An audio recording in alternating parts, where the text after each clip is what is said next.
Gazette du Togo, une vision sur l'actualité togolaise et sur le monde.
Je suis Modi Komla Loloou, kinésithérapeute diplômé d'État à l'École nationale des excellents médicaux du Togo.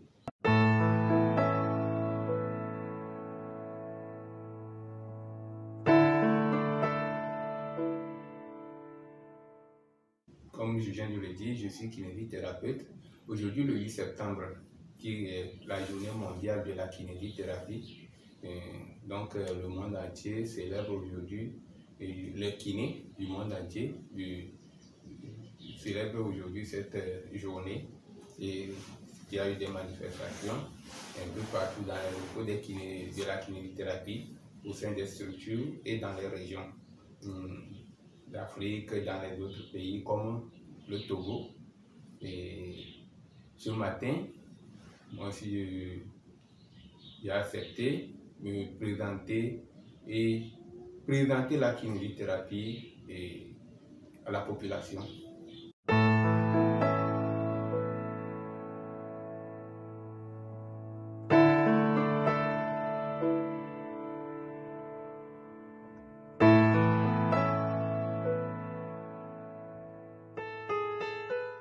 Les objectifs aujourd'hui prévus, c'est de faire connaître les cas où le kiné intervient pour que la population ne soit pas naïve de tout ce qui se passe et de connaître au fond ce que c'est que la kinésithérapie. Donc, si nous prenons le cas, aujourd'hui, la kinésithérapie est le terme retenu le mieux commun chez les privés. Les intervenants en privé est basé sur les douleurs rhumatismales. Mais si on veut décortiquer qu'est-ce que c'est que la kinésie, ou bien aller en profondeur, moins de personnes connaîtront ce que c'est que la kinésie pour venir. Donc, l'objectif de cette journée, c'est de sensibiliser la population, de donner la visibilité à la kinésithérapie au sein de la coopération médicale.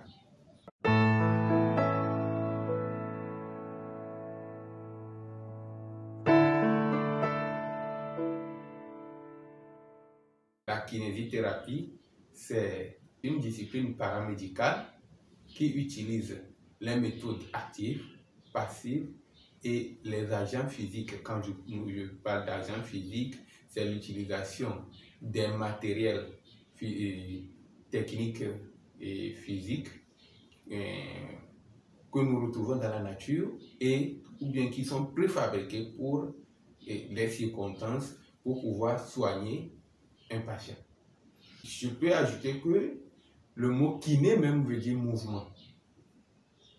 Le mot kiné veut dire mouvement et que c'est le traitement des gestes ou bien le traitement du mouvement par le mouvement.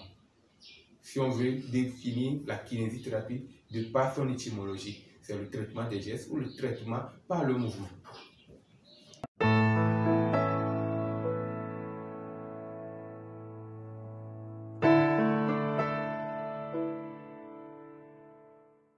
Merci beaucoup, Monsieur Ildefonse. Ce matin, je peux vous résumer en quelque sorte par les grandes lignes des pathologies où la kiné est tellement impliquée. Nous pourrons prendre le domaine de la médecine du sport et en orthopédie, où il y a l'orthopédie qui sert à corriger les angles ou bien à corriger l'axe du corps.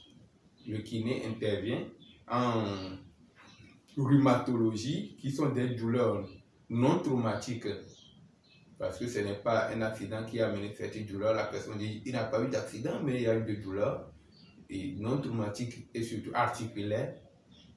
Ils ont besoin de kiné. La kiné est prescrite tellement dans ce domaine. Nous pourrons prendre la neurologie, où la kiné reste un maillon indispensable. Et en traumatologie, la kiné intervient. En pédiatrie chez les enfants, et parce que la kinésithérapie, c'est la discipline qui prend l'homme en charge depuis sa conception jusqu'à son dernier demeure, si on peut résumer tout. Donc en traumatologie, dans la chirurgie et surtout la chirurgie molle, le kiné intervient. En ophtalmologie, la kinésithérapie intervient. En pneumologie, pour la pathologie respiratoire, la kinésie intervient également. Et pour ne pas oublier même la gynéco, où la kinésithérapie intervient en pré- et post-natal. Donc, en bref, la kiné intervient dans presque toutes les parties, les pathologies.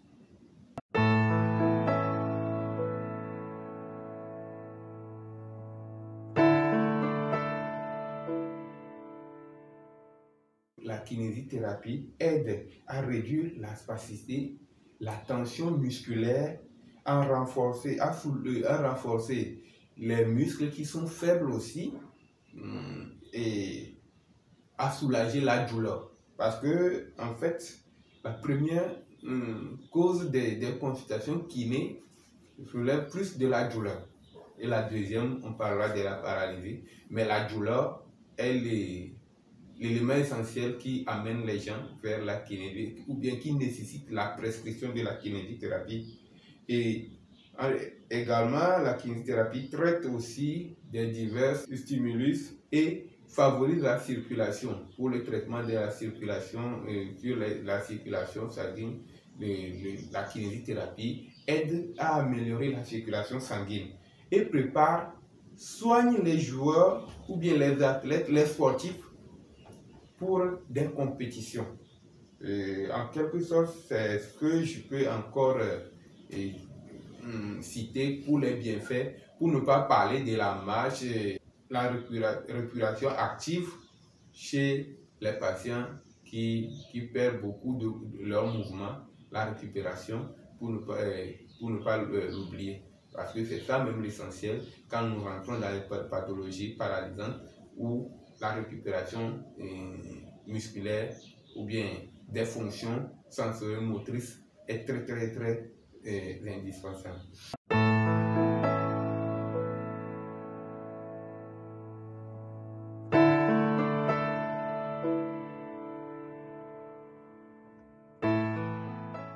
Et la séance de la kinésithérapie, je rappelle que nous sommes des paramédicaux et que dans 96% des cas, on reçoit les patients sur ordonnance médicale. Donc le médecin prescrit la rééducation. Donc nous, on reçoit le patient, que ce soit à l'hôpital ou bien dans un cabinet de kinésithérapie ou des fois même à domicile. On procède d'abord par l'évaluation kiné pour poser un diagnostic kinésithérapique qui nous permet d'orienter notre travail et de faire un projet fixe avec le patient afin de pouvoir évoluer en convivialité avec le patient et avec le médecin prescripteur. Donc, c'est suite à cette évaluation kiné, qui est d'ailleurs très indispensable dans notre cursus, qui fait que le kiné peut poser maintenant, peut sélectionner les exercices ou bien choisir l'instrument nécessaire pour adapter à ce type de patient qu'il a devant lui.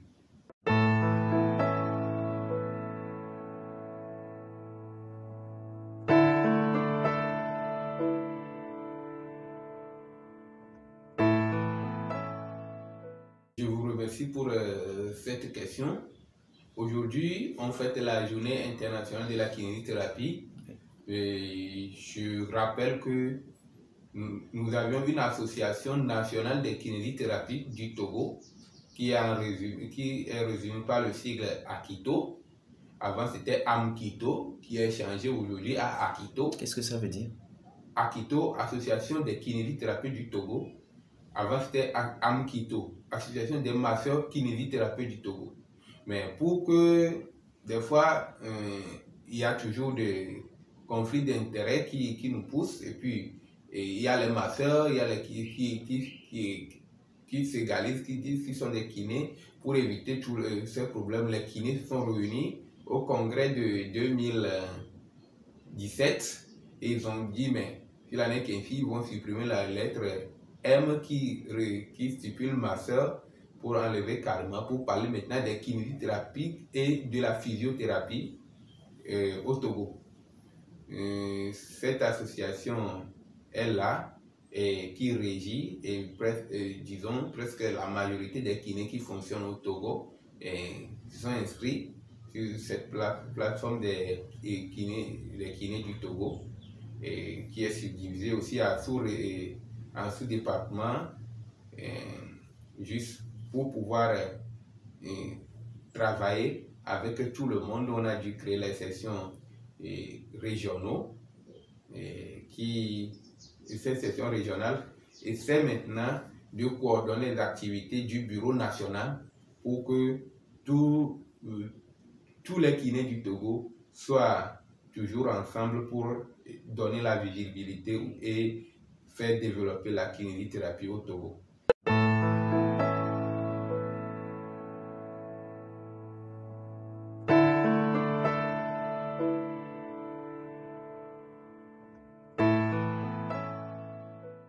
Merci beaucoup et merci à tous ceux qui nous suivent de par le monde. Aujourd'hui, la science a tellement évolué et que nous rendons grâce aux autorités qui ont pu organiser des formations de telle envergure aussi sur notre territoire. Et je vous rappelle que le Togo, l'école de kiné du Togo est l'une des plus vieilles écoles de la sous-région qui dépasse déjà 45 ans. Donc,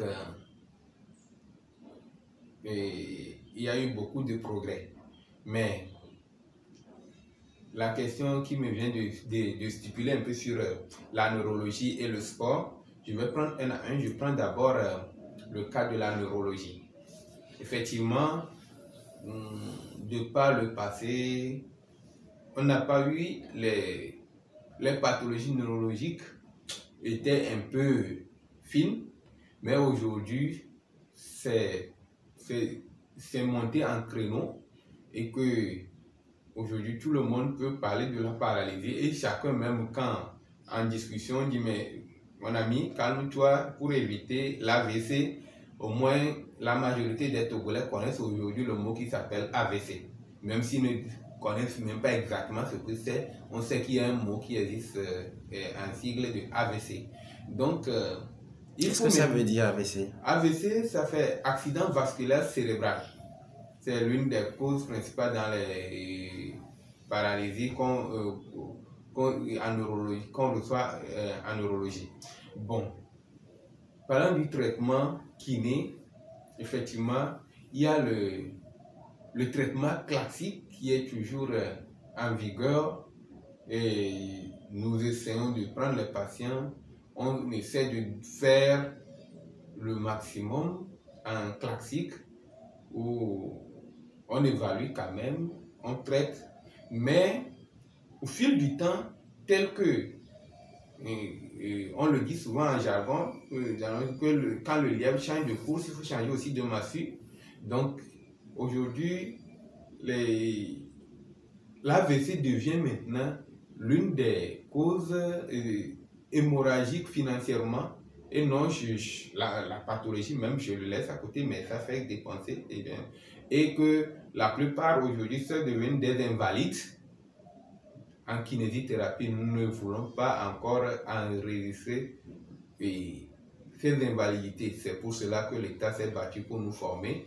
Donc, il faut encore plus de moyens, plus de méthodologie, plus d'engagement et plus de collaboration entre kinésithérapeutes et les médecins, et surtout les spécialistes, et aussi les généralistes, parce que ce n'est pas tous les cas qui sont enregistrés chez les spécialistes. Pour les spécialistes, ce n'est pas aussi compliqué pour nous parce qu'on collabore déjà depuis, mais la plupart des cas qui tombent dans les mains des généralistes, où les moyens manquent même pour gérer et contrôle mineur, de collaborer plus avec les kinés pour trouver plus d'entente sur l'évolution de ces patients. Aujourd'hui, de part dans le monde, disons dans la sous-région Afrique francophone, il y a la neuroréhabilitation aussi qui prend aussi le dessus pour lutter contre les paralysies ou bien pour pouvoir prendre en charge en bonne due forme les cas neurologiques et dans le domaine de kiné. Donc nous allons prier aussi,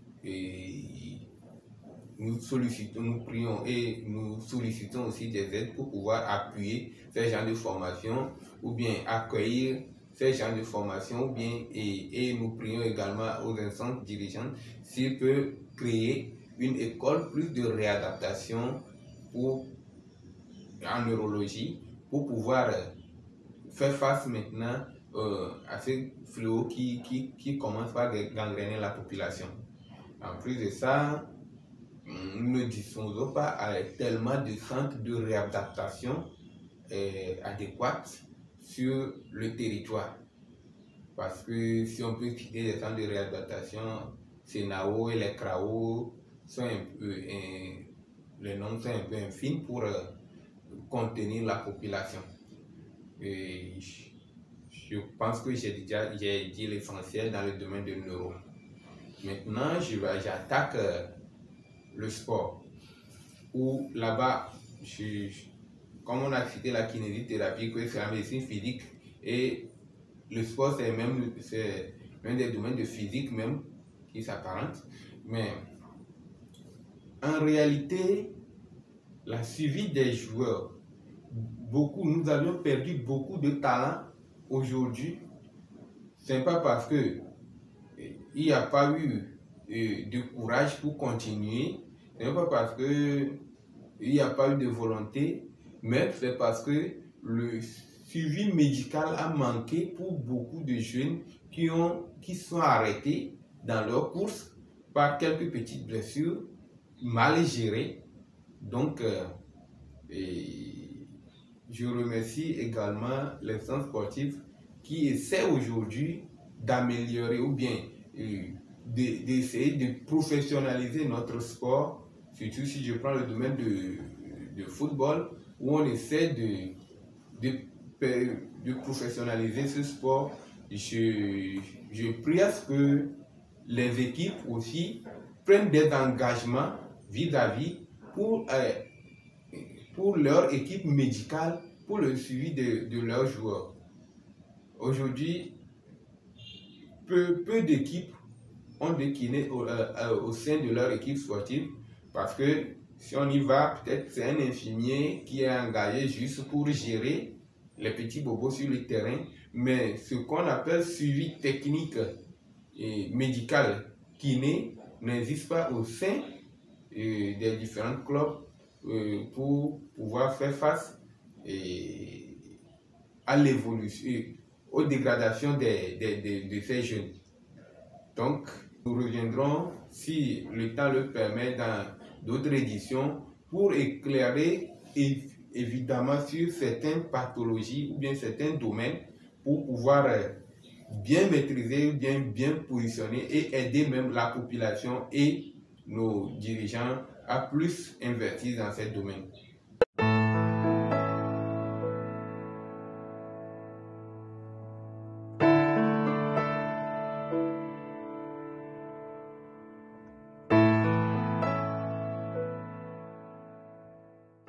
Pour les contre-indications, telles que chaque discipline, pour chaque intervention, il y a des contre-indications dans n'importe quel domaine.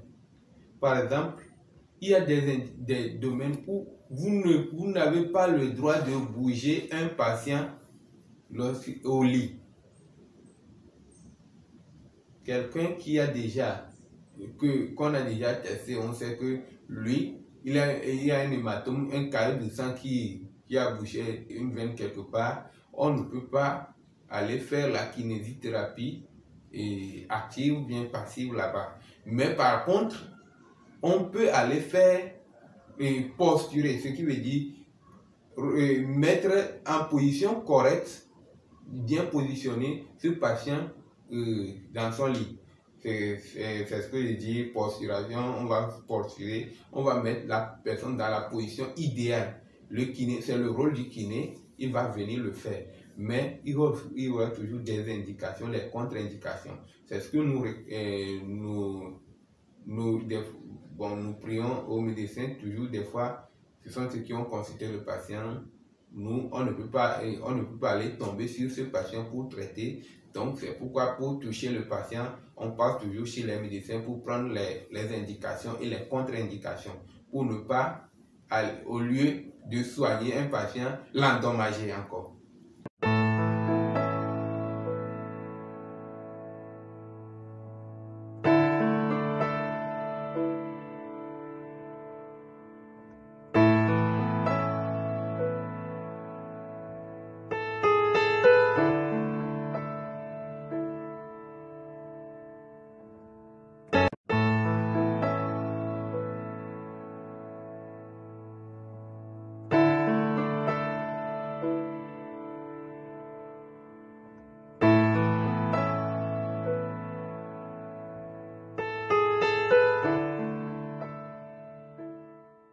Merci beaucoup. Et quand on parle des fois, les gens ont pris comme l'hernie discale, à tout moment, on pris l'hernie discale et puis les douleurs lombaires. En rhumato, aujourd'hui, je dirais que c'est le cas le plus présent en consultation. Mais chez un kiné, le traitement de la lombalgie qui devient chronique même nécessite à ce qu'on visite même son bureau, comment il gère ses mouvements dans son bureau, ce qu'il fait comme travail aussi nécessite, et comment maintenant le conseiller à adopter la bonne posture pour qu'il puisse vivre longtemps avec cette pathologie sans être inquiété. Et nous prions maintenant à tous ceux qui souffrent de ces douleurs lombaires, même irradiantes, de vite contacter leur médecin rhumatologue ou bien le kiné pour l'école du dos, bien l'école de la vie quotidienne, des mouvements de la vie quotidienne. Parce que se baisser, il y a une manière de se baisser pour ramasser un ordure ou bien un objet tombé. Il y a une manière de tenir le sac. Parce que la lombalgie, la plupart des cas, est causée par nos mouvements habituels de la vie quotidienne. Donc, comment rentrer dans la voiture, comment monter sur son lit, comment se positionner pour pouvoir bien mettre son lacet sur les chaussures Et si vous vous êtes déjà blessé, comment se lever pour ne pas créer de douleur? C'est ça qui est nécessaire. Maintenant, en plus de ça, il y a des positions d'étirement que la personne doit toujours adopter presque au quotidien pour pouvoir soulager son dos aussi. Ça, on parle de l'auto-rééducation et ce sont des gestes qu'on apprend à nos patients habituellement. Quand vous direz, on va vous dire, bon, faut plus faire ceci, faut plus faire ceci. Mais malheureusement aussi, nous n'avions pas tellement de système de suivi parce que c'est quelque chose qui est déjà ancré dans l'habitude de la personne. Pour pouvoir ôter ça, il faut agir sur ça plusieurs reprises pour pouvoir couper, briser maintenant le cercle vicieux. Mais malheureusement, c'est sur ce point que et le patient et les kinés n'arrivent pas à cause du nombre ou bien l'effectif de kinés contre le nombre de patients que nous avons toujours sur le terrain.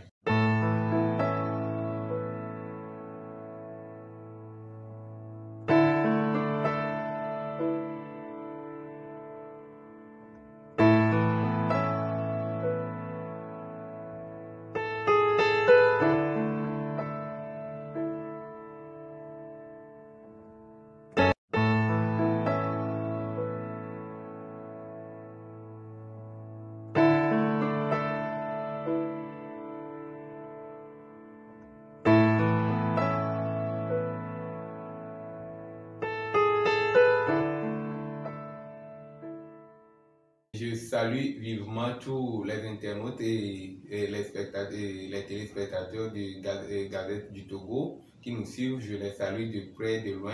Et je salue également mes confrères kinésithérapie du Togo. Et plus précisément, je salue le Bureau national qui a fait ses exploits. Et nos doyens kinés, je les salue également. Pour la population, je souhaite que chacun, au moins pour une fois, se référer à un centre kiné pour les circonstances, pour mieux se renseigner auprès de ces kinés. Aujourd'hui, le samedi, on aura une séance collective de marche ou bien d'information encore qui sera organisée dans la zone d'Agoué, pour toute la population qui veut s'informer pour participer sur les mouvements et comprendre encore les gestes du kiné. Nous vous invitons tous à nous rejoindre à Agoué pour que tout le monde puisse nous rejoindre sur le terrain le samedi pour le sport collectif. Et j'ai envie de pouvoir vous informer encore davantage sur ce qui se fait en kinésithérapie. Monsieur Mondi, merci. La Gazette du Togo, une vision sur l'actualité togolaise et sur le monde. Rejoignez-nous sur le www.lagazettedutogo.com ou sur nos comptes Facebook, Twitter et YouTube. Pour tout contact, écrivez à contact@lagazettedutogo.com ou appelez le 92 80 88 53. La Gazette du Togo, c'est l'information en continu.